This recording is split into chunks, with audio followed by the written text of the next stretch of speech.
El fascismo, y diría que hasta cierto punto también el nacionalsocialismo, son ideologías que se alimentan del pesimismo, son ideologías que llegan al poder cuando la gente está desesperada, cuando las personas piensan que el futuro es sombrío, cuando están frustradas, cuando son pesimistas. Hoy tengo como invitado al profesor y doctor Ralph Schoellhammer, conocido por su agudo análisis en las relaciones internacionales, el declive institucional y las fuerzas culturales que están transformando las sociedades occidentales. En este episodio hablamos sobre el giro a la derecha en Alemania, migración y la posibilidad del AfD de llegar al poder. Particularmente para nosotros los que hablamos alemán, debido a nuestra historia, es un tema incómodo. Es importante, pero es un tema incómodo. Si miramos, por ejemplo, las estadísticas de delitos, diferentes grupos de migrantes están representados en diferentes dimensiones en las estadísticas de delitos. Y uno podría, por supuesto, decir, bueno, esto tiene ciertas razones, razones culturales, razones socioeconómicas, todo eso es cierto.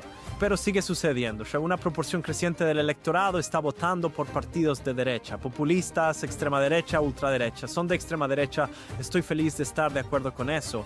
Pero a lo que estás llegando, y está bien si lo haces, son un partido nazi y creo que no. ¿Crees que la Unión Europea es lo suficientemente fuerte para durar? Te di mi perspectiva más pesimista. En el episodio de hoy tengo como invitado al profesor Ralph Schoellhammer. Este episodio es en inglés, pero he puesto subtítulos en español para que también puedas entender. Y ya como muchos me lo habían pedido, en esta ocasión traje a alguien para que nos mostrara el otro lado del espectro político. Él apoya abiertamente a la AfD y también al partido de derecha en Austria, así que en eso no hay ningún secreto. Él nos platica por qué ha crecido la derecha en Alemania, en Austria y bueno, en Europa en general, y comparte la razón por la cual él apoya a estos partidos y estos movimientos. También hablamos de cómo las políticas energéticas y la política de la cultura woke ha influido en el crecimiento de estos movimientos. Yo la verdad estoy en desacuerdo en bastante de los puntos que él mencionó. Sin embargo, yo no quise que esto se volviera un debate. Estaba yo abierto a escuchar los argumentos porque eso es lo que nos hace falta en esta sociedad, saber sentarte y discutir con alguien que tiene ideas muy diferentes a las tuyas. Así que bueno, te dejo con este episodio. Espero lo disfrutes. Suscríbete si aún no te has suscrito a este canal. Mi nombre es Eduardo y este es el podcast Guten Tag en español. Comenzamos. Los geht's. Dr. Schoellhammer, or Ralph, welcome to the show. It's nice to have you here. Thank you so much for having me. It's a great pleasure. I would like to know, to start, your thoughts on the concept of the Brandmauer in German politics and explain a little bit what happened in the previous days after the declarations from Friedrich Merz following the attack from Aschaffenburg in Bavaria. You mean so the famous or infamous but now firewall that has been erected between the Alternative for Germany, the AfD, and the other political parties. Yeah, I mean, there is a shift, and that shift, I would argue, has been going on slowly but steadily since the mid-90s, both in Austria and Germany, but we also see it in the United Kingdom, we also see it in France. There is a shift to the right, and we can then discuss whether this is good or bad. I know everybody has their opinion on it, but I think this is just an objective statement of fact. Like, as a growing share of the electorate is casting their vote for right-wing parties. We can call them, populists, far-right, extreme right, moderate. As I said, labels, why not? We can have that conversation, but overall that is happening. And many of the establishment parties, meaning the parties that have been around for a significant amount of time and who have occasionally been in government, I think they still, in Germany particularly, have not really found a way how to deal with it. So the strategy the German establishment parties, until very recently, have opted for is the so-called firewall, the Brandmauer, saying that whatever happens, no matter how many votes the AfD is going to get, we will never cooperate with them, right? We will not enter in a coalition with them. We will not vote together with them on proposals, on laws, on bills. We will try to isolate them. But I think what we've seen over the last couple of months and years is that usually that kind of isolation does not reduce the popularity of such parties. It has almost something like I'm sure that your viewers and listeners are familiar with the so-called Streisand effect, right? This phenomenon when Barbara Streisand was suing a photographer who took a picture of her villa in Malibu or wherever it was, because she didn't want people to see it. And then, of course, to the court case that she initiated, everybody saw the picture because everybody wanted to know what the court case was about. And I think the similar thing you see happening with these right-wing parties.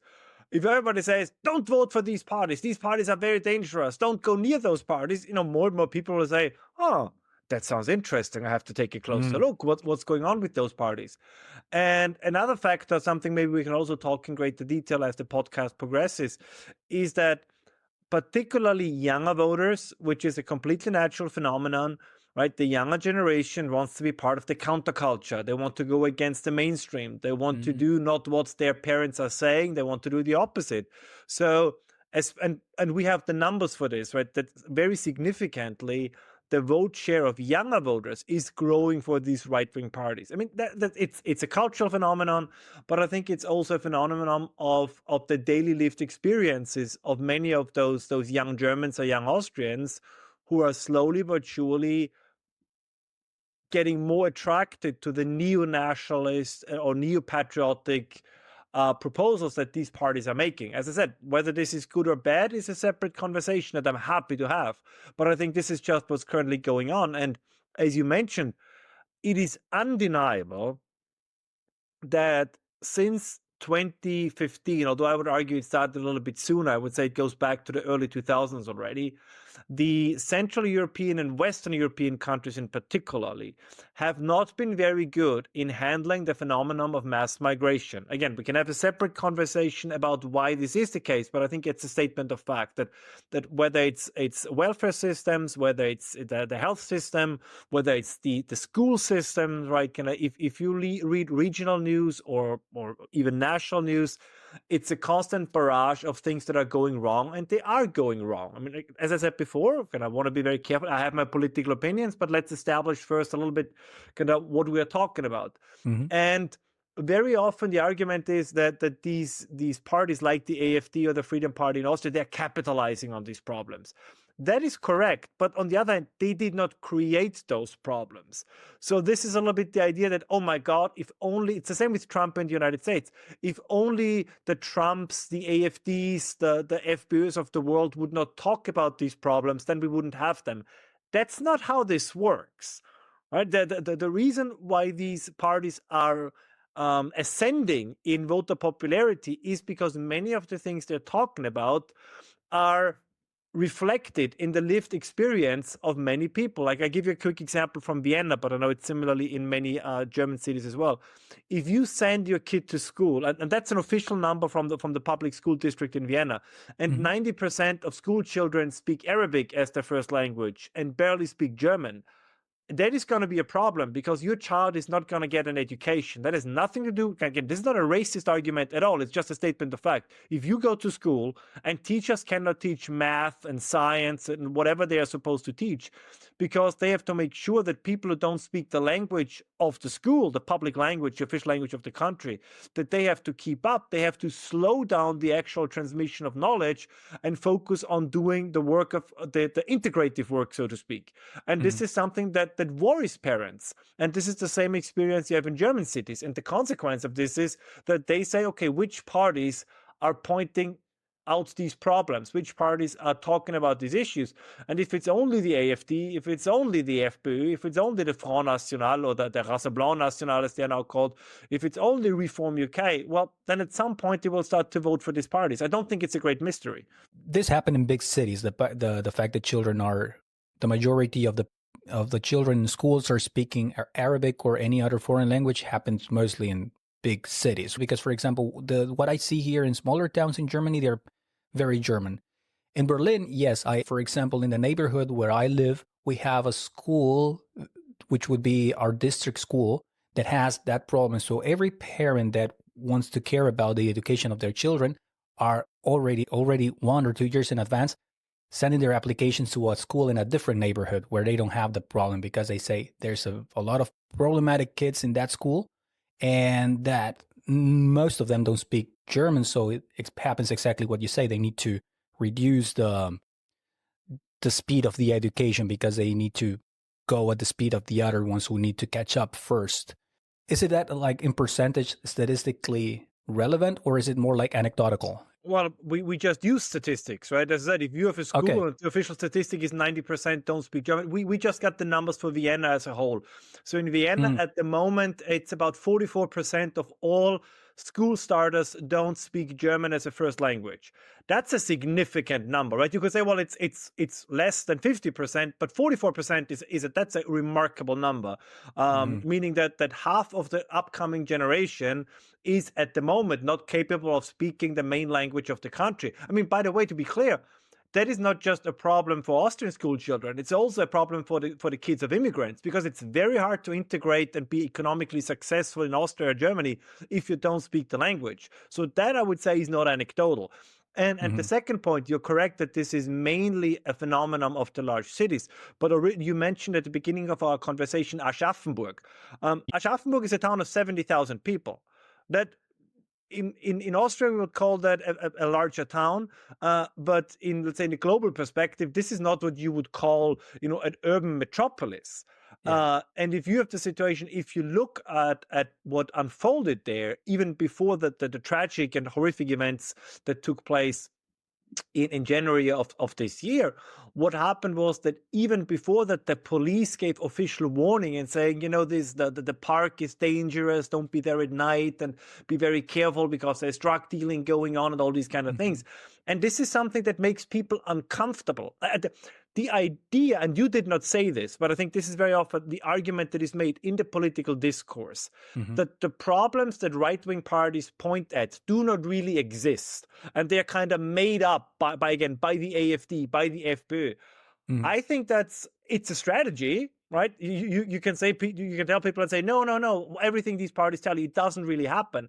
But of course, people are not stupid. People are fairly rational, and they look around and say, okay, did my surroundings, did my conditions, my living conditions change over the last 20, 25 years? And the answer you're going to get not in all cases, in many cases is going to be yes. And the second argument I think you're alluding to is, well, okay, but that's just happening in the cities. So why are people concerned in the countryside? But that's a little bit like saying that a non-smoker is not allowed to be concerned about the dangers of smoking because he himself or she herself is not a smoker. Like, you don't have to experience something in order to be against it. This is, I'm opposed to war, but I don't have to experience war in order to be against it. So if people in the countryside see what's happening in the cities, it is, I think, a rational act to say we don't want these issues, these problems to spill over into our neighborhoods. So this, I think, is something to keep in mind, that very often we can try to say that these voters are irrational or they don't know what they're voting for. I think they have a better sense of what they're voting for than they get credit for. The narrative's normally that these problems are a creation of their imagination, of the far right. I think what happens when we had a case like what happened in Aschaffenburg or in Solingen or in Mannheim, it puts in evidence that something is going on and people feel like maybe they're being lied to. That's true. And we must not forget, and this sometimes kind of slips under the table in these conversations, only the worst and the most horrific cases make national news. If you look at regional news in Germany, stabbings, by the way, the same is true in the United Kingdom, right? Stabbings, knife attacks have significantly increased. Die Welt recently had a quite significant article about this, where they said more or less, if you take in just knife attacks, you have between 1 or 2 stabbings in Germany every day. And this is just something, I don't want to be nostalgic for the past, but we have to be honest in this, as we are in this conversation, that this is something that did not happen in the past. We know that not just in Germany, by the way, we have similar phenomenon in Sweden, where over the last couple of weeks, you have every week an attack with a hand grenade. I mean, this is becoming, you're correct what you said originally, this was anecdotal a couple of years ago, but now it's an almost weekly occurrence. And again, for understandable reason, people don't like this. If you live in Sweden, if you would have told anybody 30 years ago, you will have, quite violent gang wars between rival clans in the city of Malmö, people would have said, you're nuts, you're insane. This is Sweden, right? Homogeneous, tall, blonde, white Sweden. There will be no gang wars or drug clans or, or quasi-Nordic cartel wars going on. But it's the country where you unlock the doors. Yeah, but you're correct. But that's exactly you hit the nail on the head. That is, it probably was never as romantic as the nostalgia would like to have it. But that is how the memory, if you want, is exactly as you said. You don't lock the doors. You know your neighbors. Everybody speaks your language, right? People are named. I know this sounds ridiculous, but it matters to people, and we can ridicule it or not. But everybody, you felt that the environment, the cultural, social environment in which you were living. And there's a growing number of people that feel that slipping away. Maybe I think it is justified. Critics of me would say it's not justified. But apparently it appears justified enough that people change their voting behavior. But if you take a look at Germany at the moment, and you look at a party like the Social Democratic Party, there was a time when the Social Democratic Party got 38% of the vote. Currently, they are at 15%. If 23% of your voters, if you lose 23 percentage points of your voters, something is going on. And this happened in a very short amount of time. And even the CDU-CSU, right, they're currently in polls between 29 and 30%. That's on the low end what they usually had since World War II. So if the traditional parties are being left by voters in droves, and they switch then either to the Alliance Sarah Wagenknecht or the AfD, something is going on. And I think the attitude, by the way, we saw the same in the United States with Donald Trump, the attitude to say, oh, those voters are just idiots and we know better.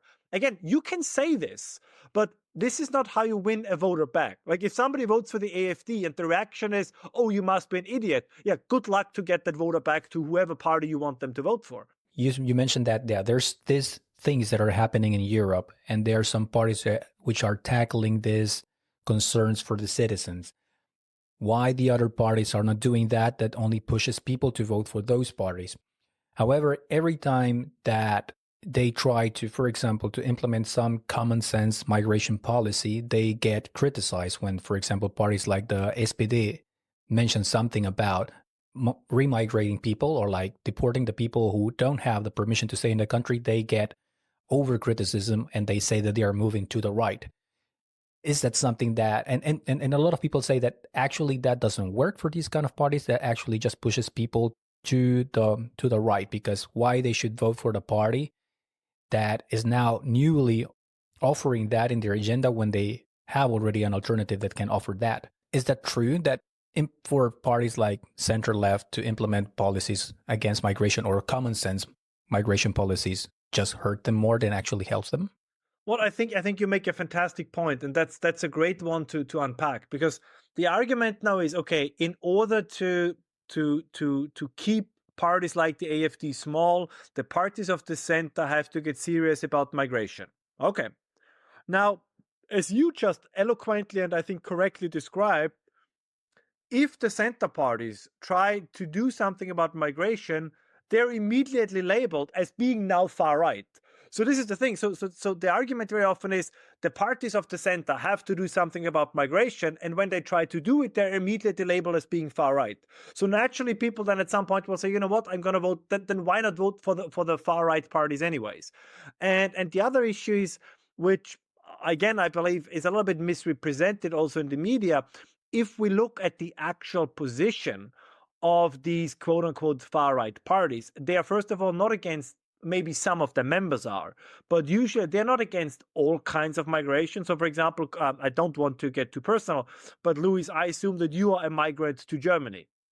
Yes. Yes. I am.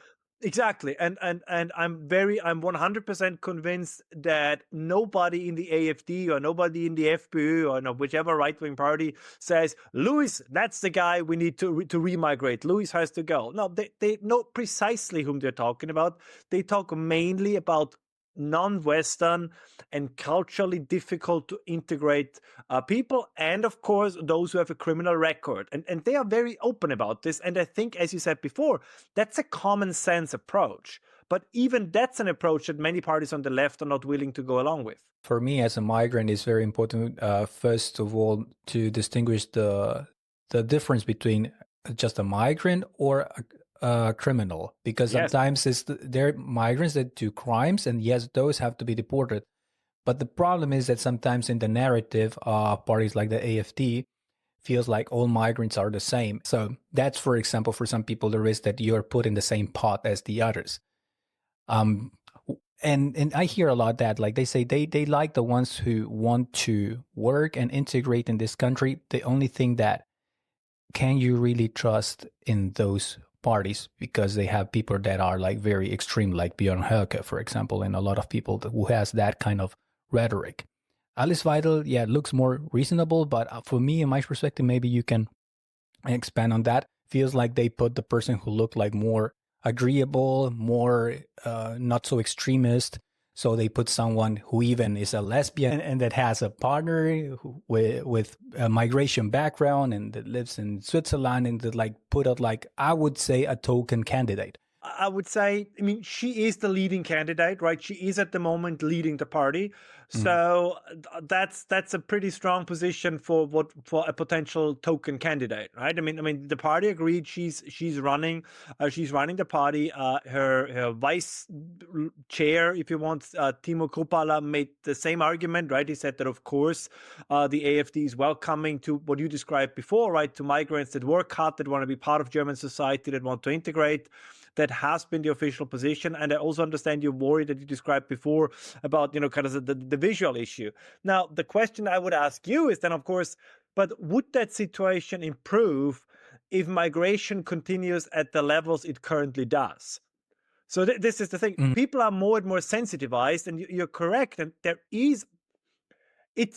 particularly for us German speakers, due to our history, it is an uncomfortable topic. It's an important one. It's an uncomfortable topic. But there is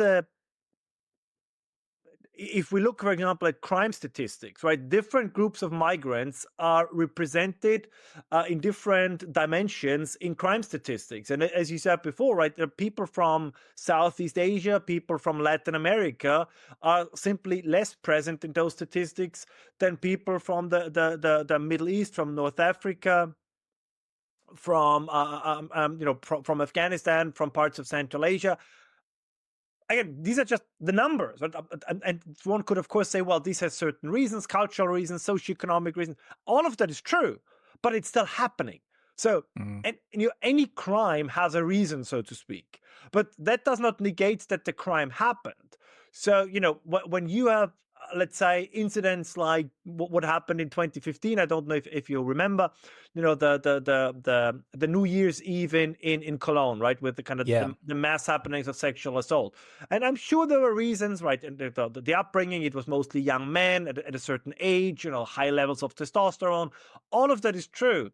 But just because we know why it happened does not change the fact that it happened. So if you then have a growing number of women of, I would say, all ethnicities and all backgrounds, increasingly feeling unsafe, you don't help them if you say, well, there were certain reasons why they did it, and let's get even more people from that specific demographic, right? I'm open to have debates and say it's not religion, it's age, it's masculinity.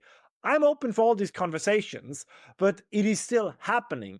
And I think it's also a problem for, well, as you described, there is a tipping point where, and I fear this as much as you do, that at some point, a growing number of people will no longer distinguish between well-integrated and not well-integrated migrants, and their ire and hatred will turn against all migrants. But the risk of that happening is higher if you continue migration at the current levels than if you try to get it under control.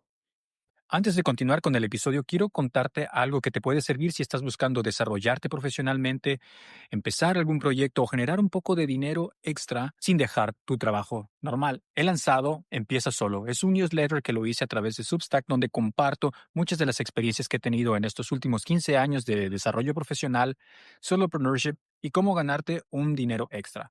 También hablo de los errores que he cometido para que tú no tengas que repetirlos. Si quieres aprender de experiencias reales y unirte a una comunidad de gente que tiene un mindset, una mentalidad, que no tienen un botón de apagar, Entonces suscríbete a empiezasolo.substack.com.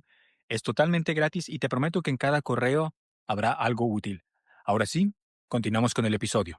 Friedrich Merz passed a 5-point migration policy that was like very hardly criticized, and even you wrote an article about it that the AfD criticized it. Why not to do it now? When he said, when I'm the chancellor, I will implement this. And then Alice Weidel argued that why not implementing them now where the legal framework allows it. He was hoping he can promise to do something without needing the support of the AfD beforehand. And I would argue that Alice Weidel called his bluff. Right? She said, listen, you have our votes. And you're correct. You said before when we talked about anecdotes. I mean, it's making policy based on as horrific as they are based on anecdotal incidents is always problematic. But on the other hand, of course, and we also had the CDU politician that also was murdered a couple of days ago. It's just there is the perception that these things we said this a couple of minutes ago, that these things happen on a more regular basis than they should, especially in a civilized society. So when then political parties say we have to do something about it, it was completely natural for the AfD to say, all right, then let's do something about it, because either you want to actually do something about this problem or you want to maintain the firewall.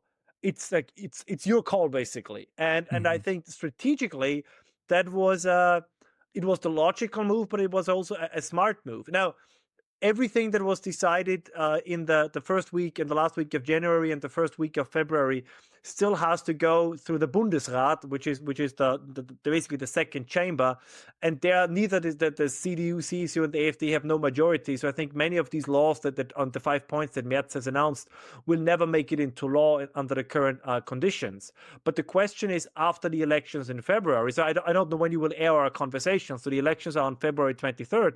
So maybe when people see this conversation, we know the results already, but now at the time of speaking, we don't. With whom is he going to go into a coalition government for all the things that he's promised to do? He says he's not going, and he still sticks to it, he's not going to do it with the AfD. So he's going to enter a coalition with the SPD most likely, and potentially, if the SPD is as weak as it currently seems, he probably needs the Greens as well, because there's a high chance that the FDP is not even going to make it into parliament. Mm-hmm. And it will be very hard. I mean, the Greens just recently voted at their party convention that they want to make it easier for family reunification. That's fine, right? If the Greens are a party for more migration, I think we are a democracy. Everybody has a right to their position.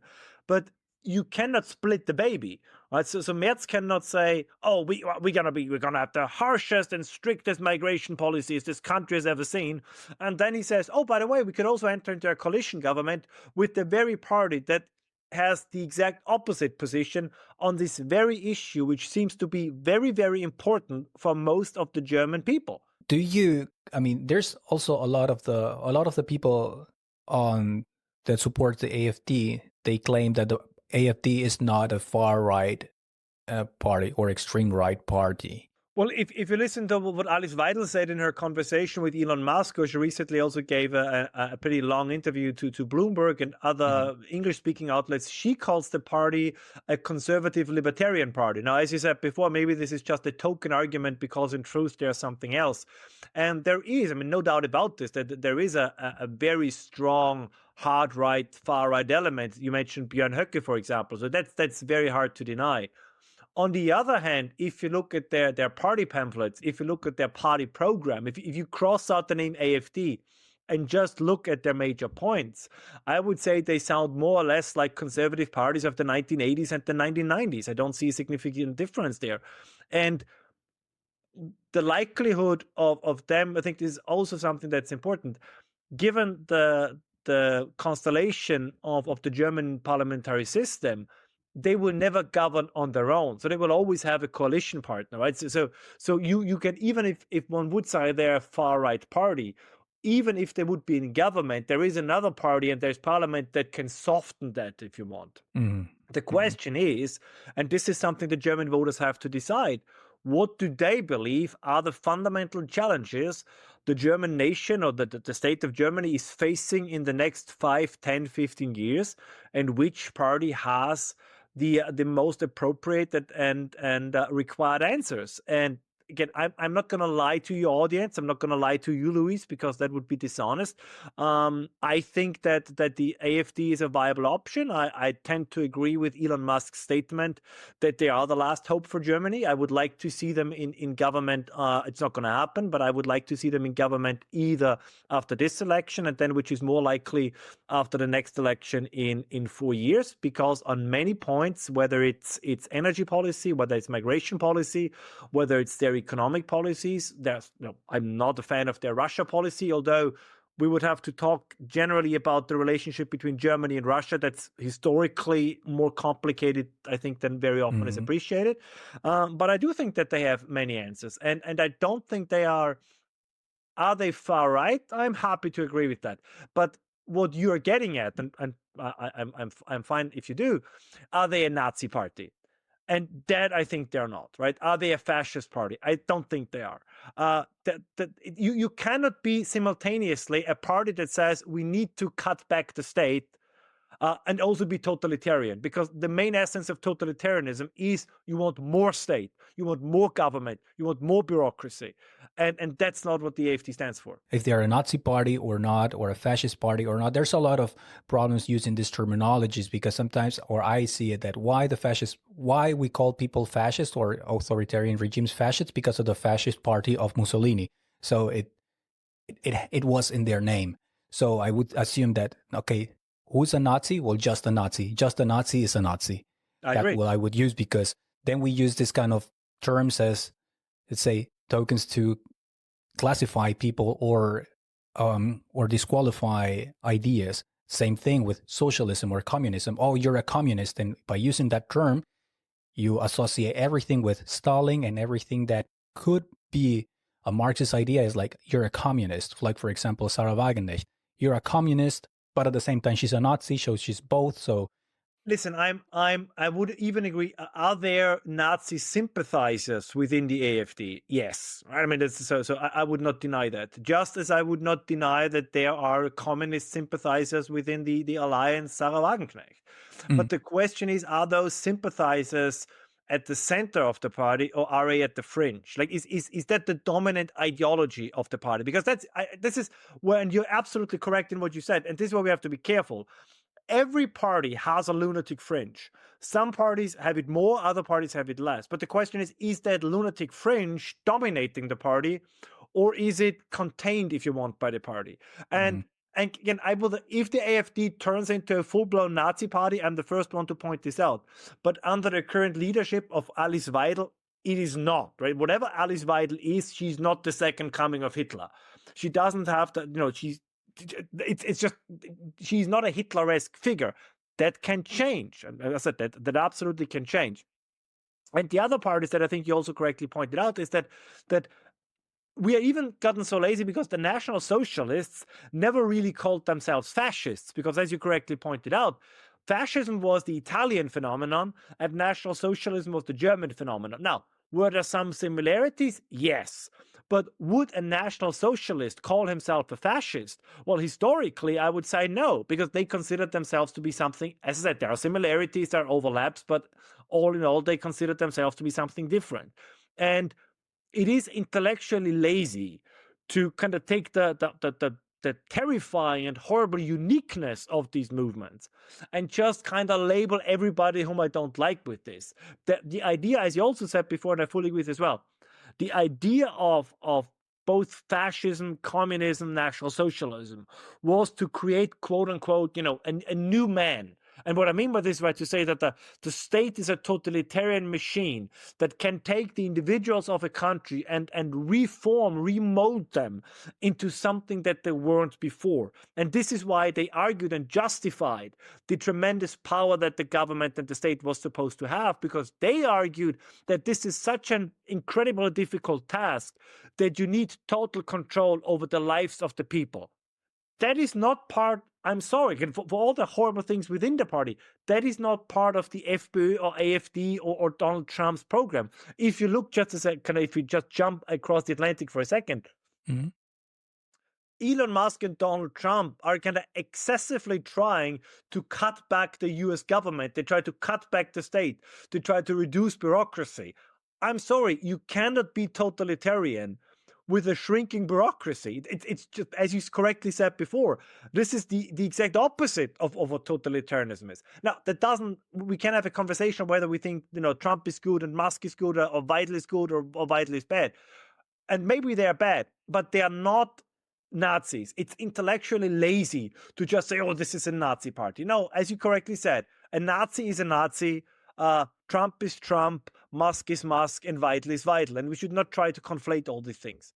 Yeah, true. Like with the whole argument of is Elon Musk a Nazi, went for a whole week on every mainstream media or even social media, whether he's a Nazi or not. Well, the answer is easy. Was that a Nazi salute? Maybe yes. Is he a Nazi? Probably not, or very likely not, because none of the ideas align with the Nazis. But was it a Nazi salute? Maybe, yeah. I mean, or maybe it was a Roman, or maybe now it's the Elon Musk salute. I think is how it's going to be more mainstream now in the future. I mean, he's without switching the topic, but yeah. I mean, if you look at the entire video, he is the kind of things that he tries to accomplish, you have to be a little bit crazy. And as you can see, he's jumping up and down. I find him fascinating. And I think that the idea that you have an individual that says we have to colonize space, I think that's awesome, right? I mean, this is the kind of ambition I find very, very agreeable. But to think that sinisterly he sits at home and is reading Mein Kampf and the biography of Mussolini, and that his true plan is to have brown shirts marching through Washington, I'm sorry. I'm not saying that those people don't exist. I'm sure they do, both in Germany and the United States. But is it Elon Musk? I don't think so. And yes, everybody says, yeah, but the Nazis thought it was a Nazi salute. Yeah, but Nazis think lots of things. Like that a loser who is in his mother's basement, in his fake SS uniform, got excited because Elon Musk did something that looked like a Nazi salute. I get it, but that still doesn't make it a Nazi salute. So, yeah, as I said, I agree with you. But that's something that that you mentioned about this excitement that you have. For example, when he says, "Let's colonize Mars," or maybe, if we don't want to use the word colonization, let's terraform Mars for humans. Fair enough. And I think that's exactly what a lot of Americans feel. They feel like this excitement that they say, okay, we're going to go to space again. They have this excitement that there's some sort of vision. They thought of a couple of days ago that they were top of the spear in AI. Well, Chinese right now, they show them that maybe they're not. But But is Europe maybe missing that kind of enthusiasm, that kind of vision? Like now Elon Musk had brought to the Americans, okay, let's go to space, let's go to the moon, let's try new things, let's be like the America from the Cold War. I think that's a great question, and there are two things that make this question so important.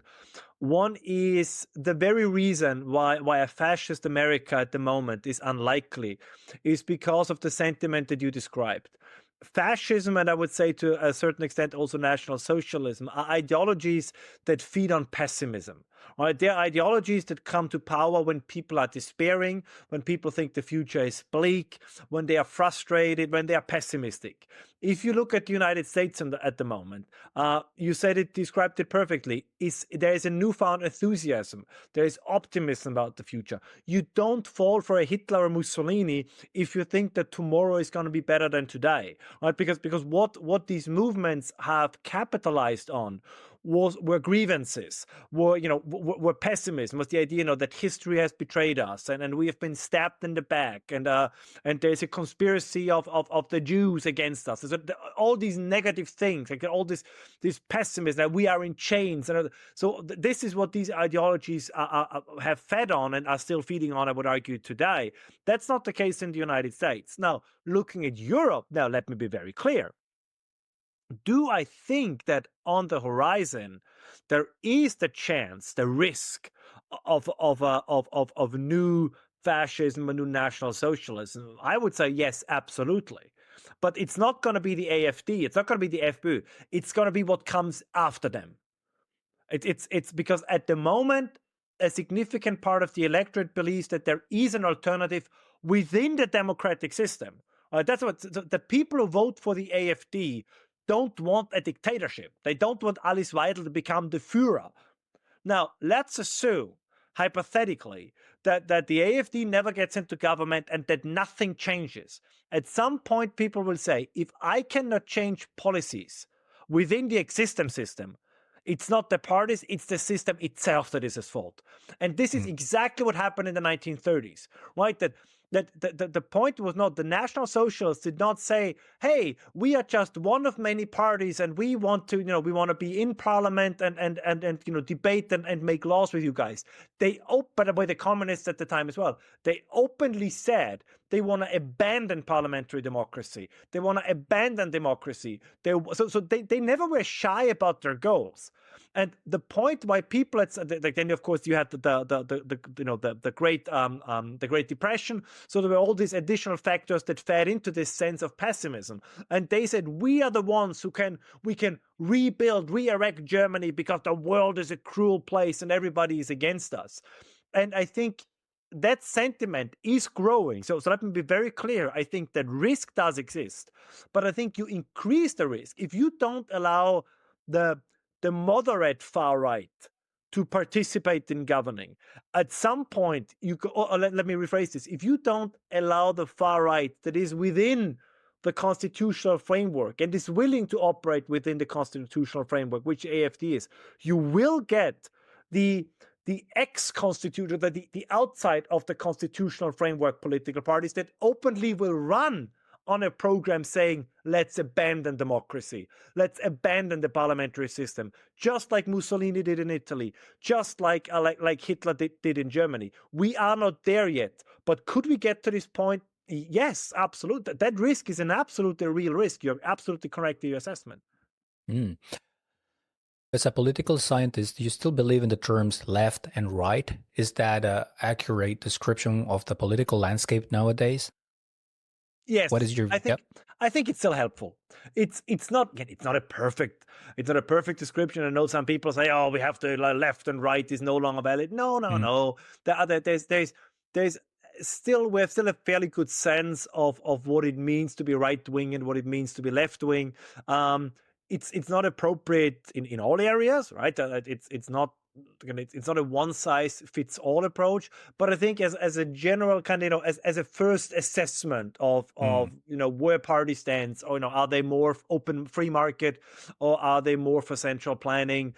Are they culturally more conservative, or are they culturally more on the, for lack of a better term, on the progressive / woke side? I think in that respect, left and right is still a helpful category. Are your views sometimes challenge, or do you have problems sometimes in the academia? Normally, we see it sometimes in the United States that the academia is normally left-leaning.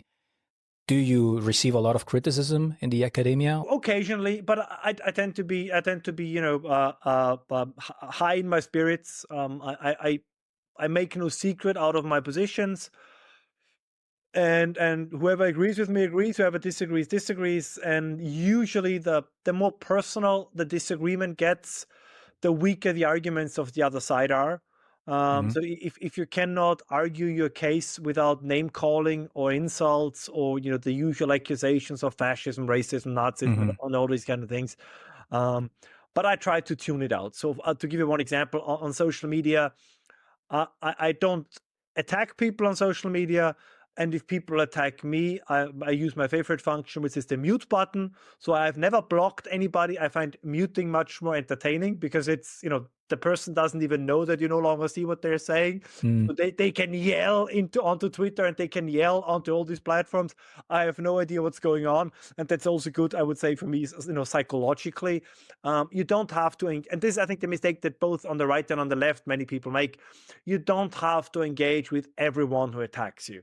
So if an anonymous account with 23 followers says, Ralph, you're an idiot, I mean, for a split second, I say, oh my God, why somebody's thinking I'm an idiot? But then who cares?